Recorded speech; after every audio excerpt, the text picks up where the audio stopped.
These are the rankings of the best and worst hostels that I stayed at while I was in Europe.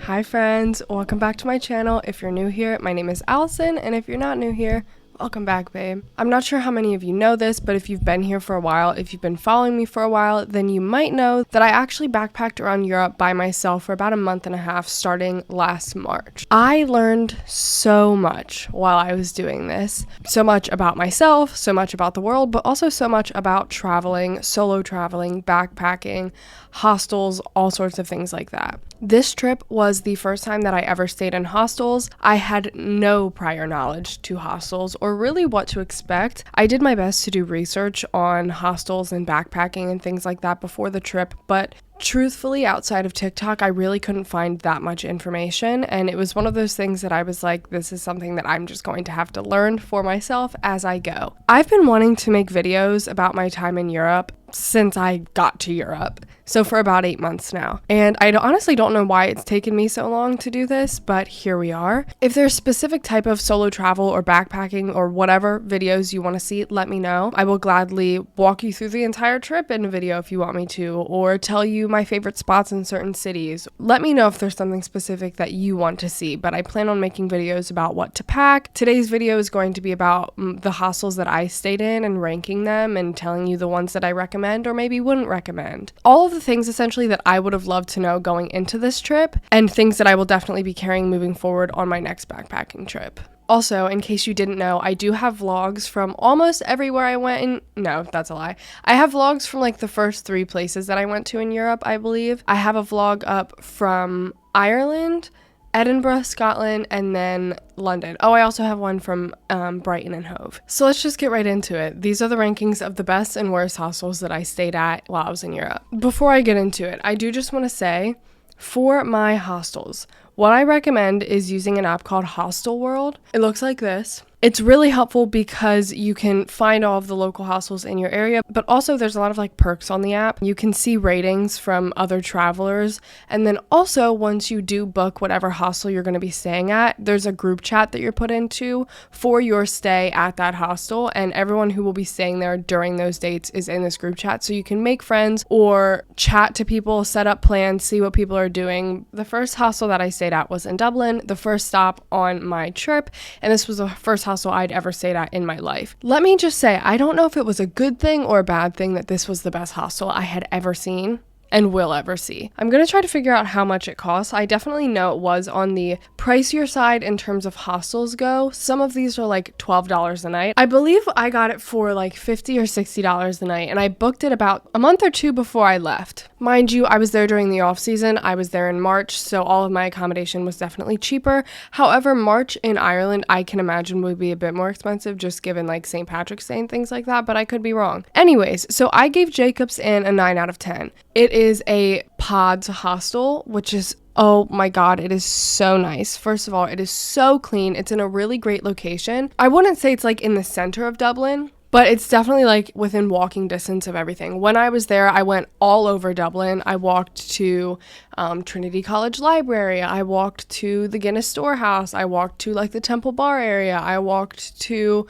St. Patrick's Cathedral. I walked all over Dublin, and I never took public transportation at all besides to and from the airport. It was in a great location. I felt super safe where we were at. I also felt very safe in that hostel because there was a front desk worker working 24/7, and also you had to enter certain codes to get in and out of like the actual dorm area as well as in and out of your own dorm. I stayed in a female only dorm. That is one of my biggest tips for solo female travelers, is always book the female only dorms. For a few of these I didn't, and I definitely moving forward when I stay in hostels again, I will only ever stay in the female only dorms. It was so incredibly clean, and all of the dorms had an ensuite bathroom. So I was in a dorm, I think there were 10 or 12 pods in my dorm, and basically the pods are just like in a wall. You have a curtain, you have your own light in there. The beds were super comfy. It was all really great. The ensuite bathroom was super clean. It comes with lockers. There's cubbies underneath your pods. It is chef's kiss to that. Also, in addition to the ensuite bathrooms, there are like bathrooms for the entire floor if you so choose to go there, in case like your ensuite bathroom is occupied and you want to go use the other bathroom to brush your teeth or to use the toilet or to shower, whatever. That is always an option as well. Another reason I really loved this is because there was a like cafe slash restaurant built in. So a lot of the times with hostels, there will be like a common space, right? And this is typically where it feels like almost like a living room where everyone will join together and you can go there for events and all sorts of things like that. This hostel, this is why it's a 9 out of 10 and not a 10 out of 10. It didn't feel like that cozy hostel feeling where it feels like you're in a living room. There wasn't really a common area besides the lobby and the restaurant. That was the common area. You could walk up to the bar. It was a bar as well. And you could either order like tea or coffee or alcohol or food. I think I got a burger there once. The food was really good. Everything was good. Their lattes were incredible. It was phenomenal. But it just didn't feel like that super cozy common room area. There would be people there playing games in the evening. There was live music there at night, which was really nice. But it just wasn't that like living room family type of feeling that I really love in a lot of hostels, but nonetheless, it was still incredible. The other downside, which to me, this was the main downside, was there was no kitchen. That is such a big thing to look for, in my opinion, when you are staying in a hostel, because especially if you're traveling for a long period of time, it can get very expensive to eat out every meal, especially depending on what city you're in. Some cities it is cheaper to just eat out every meal, but a lot of the times it's not. And it's really nice to be able to like go get some groceries, have them in the fridge and cook your breakfast or cook your lunch and then go out for dinner or whatever it is.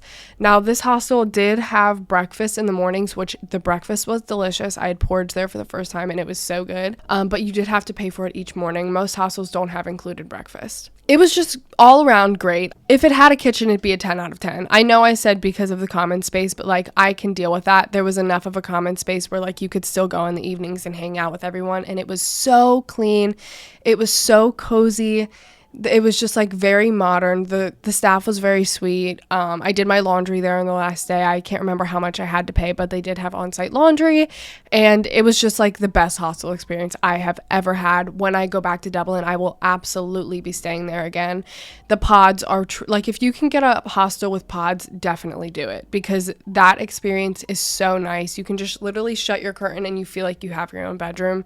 It is so nice. After Dublin, I went to Edinburgh, Scotland, and I stayed at a place called the Castle Rock Hostel. So I have really mixed feelings with this. Number one, it was so cold. Mind you, I am a naturally very cold person. I am almost always cold, and I was there in the beginning of March, so it was very, very freezing cold there. I would wake up and it was freezing. I could never get warm anywhere in this hostel. The bedrooms were freezing cold. Half the time the windows were open and it was like snowing out. I didn't really understand that part. But the views from this hostel were incredible. You're literally right across the street from the castle. And depending on what room you're in, I stayed in the Harry Potter room. I don't know if you get to choose. I don't think you do. But my room had a direct view of the castle and it was stunning.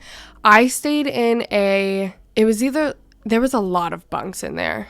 I think it was a 24-bed room. I think I was there for 3 nights. The first 2 nights, most of the nights there, it was just me and one other person. And I was tucked away in a little corner. But the last night I was there, it got full because it became a weekend and everyone came for the weekend. It wasn't dirty by any means. It just wasn't nearly as like modern as Jacob's Inn. And that's why I sort of said that I feel like staying at Jacob's Inn first was almost a curse because it set the standard for me so high. And then I went to this where it was just like regular bunk beds. There were no curtains or anything, which I will say, if you were in a hostel, just put curtains on the bunks. You don't have to make it pods, but just put a curtain there. It was just a bit dated and it was really cold, but it was a great atmosphere. It was very cozy. The common area I loved. There were a lot of different common areas. It was a really big hostel.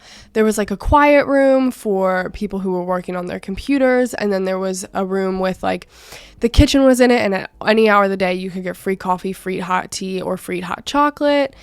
They did have breakfast in the morning, which you had to pay for, but I can't remember, it wasn't much at all. It wasn't that great of a breakfast. You would get like a fruit, a bowl of cereal, and a piece of bread, I believe, and then you could also get coffee. Coffee wasn't free. Hot chocolate and tea were. They did have a kitchen, so you could get groceries and make them there, which was really nice. Yeah, the location was incredible. It just was like right where the castle is, and if you don't know about Edinburgh, the castle is like at the top of a massive hill.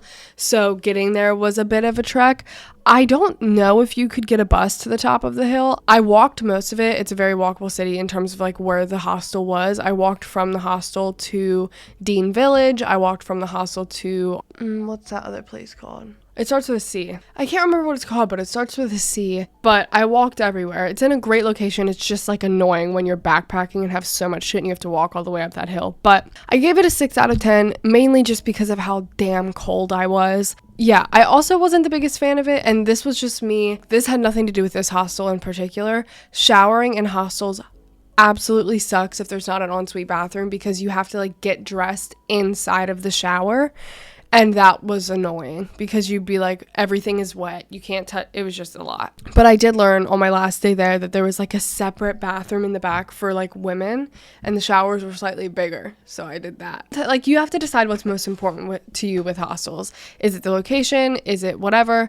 I will say if it's winter though, I probably wouldn't stay there again just because it was really cold. But it was super cozy in the common area. And when it snowed out of the window, it was the most magical thing I'd ever seen. You're super close to Victoria Street. Okay, the next hostel that I stayed in was the Wombat City Hostel in London. I gave this one an 8 out of 10.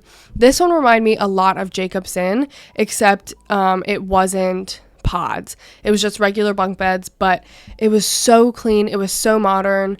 It did have a massive common area downstairs where there was also a bar. In the mornings you had breakfast, and this breakfast was divine. You could make yourself toasties. They had yogurt. They had fruit.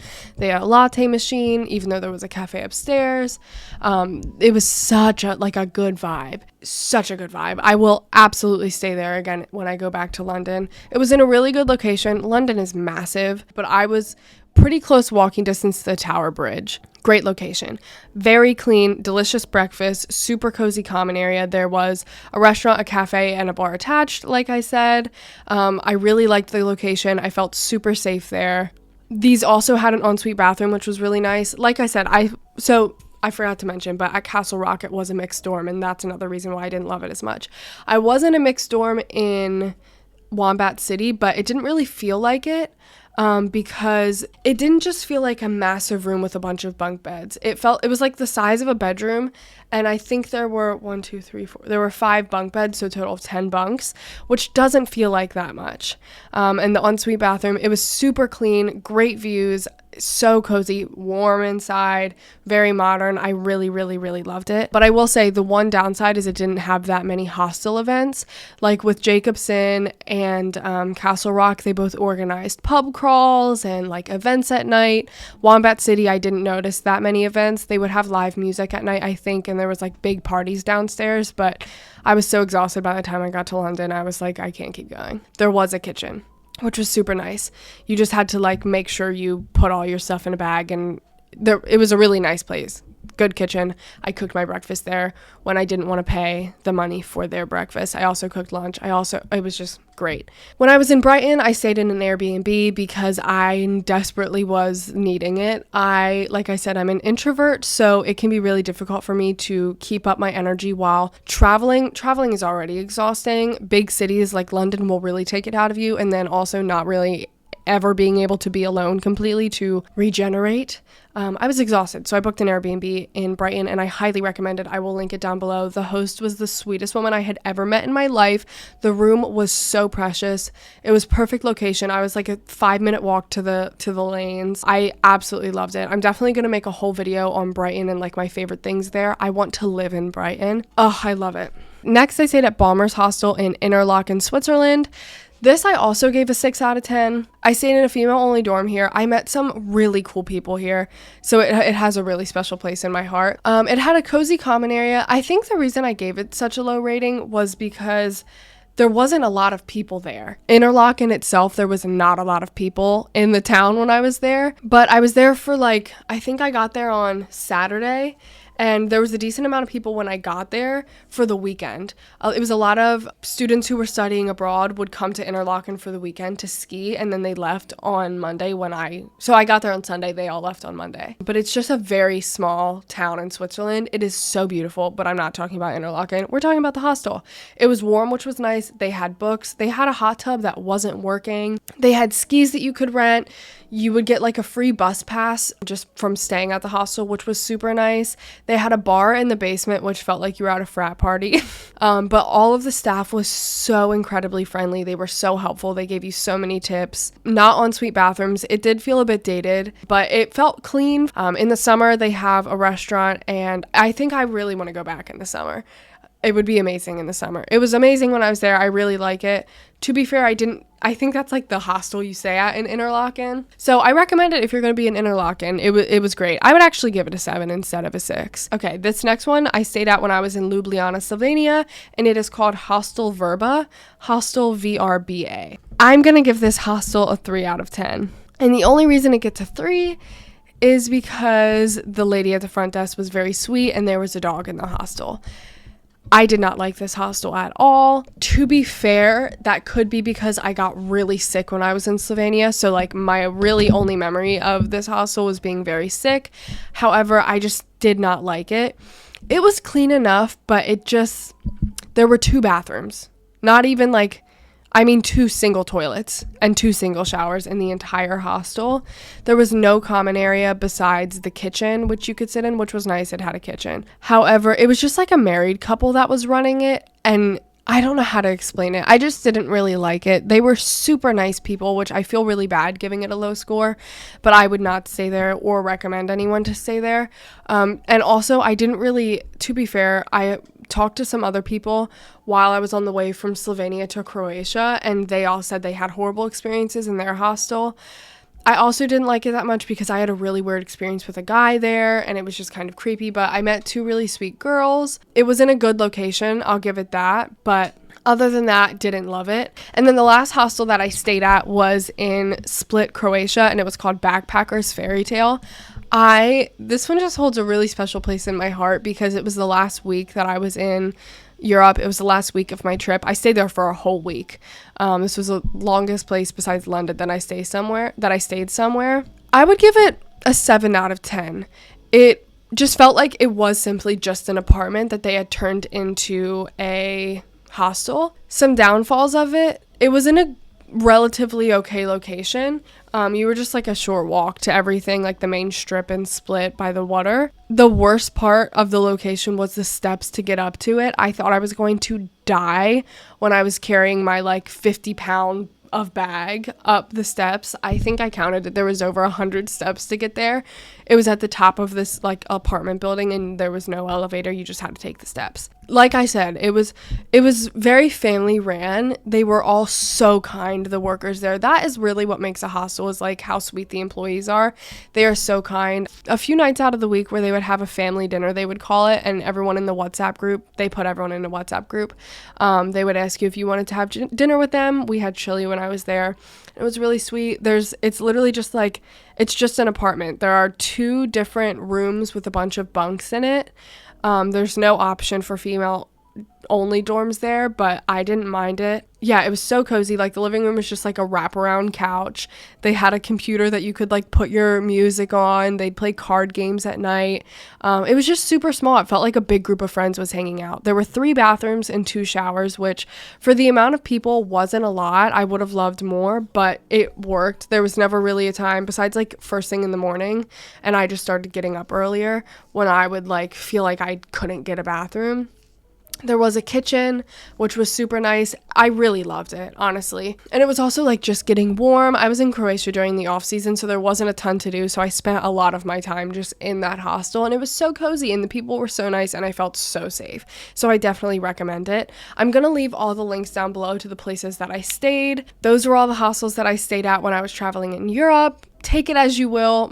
My word is not the only right word. So if I said I really liked something and you didn't, I'm sorry. If I said I didn't like something and you did, I'm sorry. Let me know what other videos you would like to see me make about my time in Europe, but I hope you found this helpful. I love talking about Europe, so please let me know what else you want me to talk about. Love you so much. I'll see you in the next one. Like this video if you liked it, comment down below, subscribe, follow me on Instagram and TikTok at @theAllisonLaRue, and I will see you next time.